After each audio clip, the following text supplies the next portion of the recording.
Welcome to this video on graphing quadratics from linear factors. So firstly, our linear factors look like this. Okay, we have one factor times another, where P and Q are roots, or what we call x-intercepts. They're what make the quadratic equal to 0. They're where it crosses the x-axis. P plus Q divided by 2 is what we call the axis of symmetry. Okay, so we can see over here the roots are 1 and minus 3. If we add them together and divide it by 2, we get minus 1. And so the graph is symmetric about that point. And we have a y-intercept that occurs when x is 0. The y-intercept in this case is minus 3. So if we were to put this in linear factors, okay, we can see y equals x take 1. That's the first root. And then we have x take minus 3, which becomes x plus 3. Now this a out the front, okay, if a is greater than 0, we have the function opening upwards. If a is less than 0, the function opens downwards. So we'll investigate both of those cases in these examples here. So firstly, we've got y equals x take 3 times x plus 4. Now in this circumstance, there's no a out the front, all right, like we have in the general form of linear factors here. So a is positive 1, that's what it means. So because a is greater than 0, the function opens upwards. The x-intercepts are going to be positive 3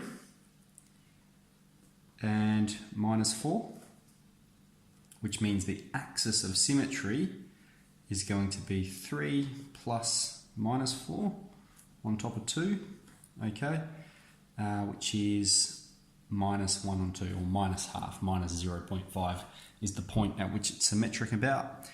And the y-intercept occurs when x is 0, so we put x is 0 into this equation. We have 0 take 3 times 0 plus 4, that's minus 3 times 4 is 12. The y-intercept is 12. So let's go about graphing this function given that information. So we have roots of 3 and minus 4, so here's 3, here's minus 4, a y-intercept of minus 12, minus 3 times 4 is minus 12, so let's put that there. Now remember, it's symmetric about the point x equals minus half, okay, so that's going to be sort of just there, okay. So the minimum point, or what we call the vertex as well, is just to the left of the y-intercept. And so it's going to look something like this. It goes down through the y-intercept there, through the minimum point there, and back up this way, okay. Very good. So we've got our x-intercepts, or our roots. We have our axis of symmetry, our x is minus half, and the y-intercept at y is minus 12. Let's have a look at this second example over here. Firstly, a is negative, so a is less than 0, which means it's going to have this shape. Okay, it's going to go up and then down.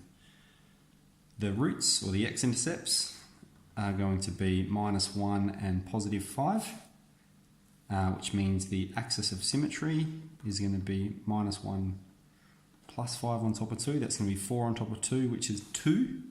So it's symmetric about the point x equals 2. And the y-intercept occurs when x is 0. So we're going to have minus 2 times 0 plus 1 times 0 take 5. That is minus 2 times 1 times minus 5, which is positive 10 is the y-intercept. So let's go about graphing this second one. So our roots are x is minus 1, so we'll put that there. And positive 5 we'll put over there. And it's symmetric about the point x is 2, so that's roughly there. And the y-intercept is 10, so we'll put that there. That's y is 10. And it's got that downward shape, doesn't it? Okay, so it's going to go something like this. Alright, remember when it gets to that point, that's its vertex, or its axis of symmetry, and we're pointing down like that. So this is how we graph using the linear factors, okay? We identify if it's opening upwards or downwards, we identify the x-intercepts, we identify the axis of symmetry, which is the point that it's symmetric about, and then we identify the y-intercept, okay? And then we just plot all of that information on a Cartesian plane. Check using your graphics calculator.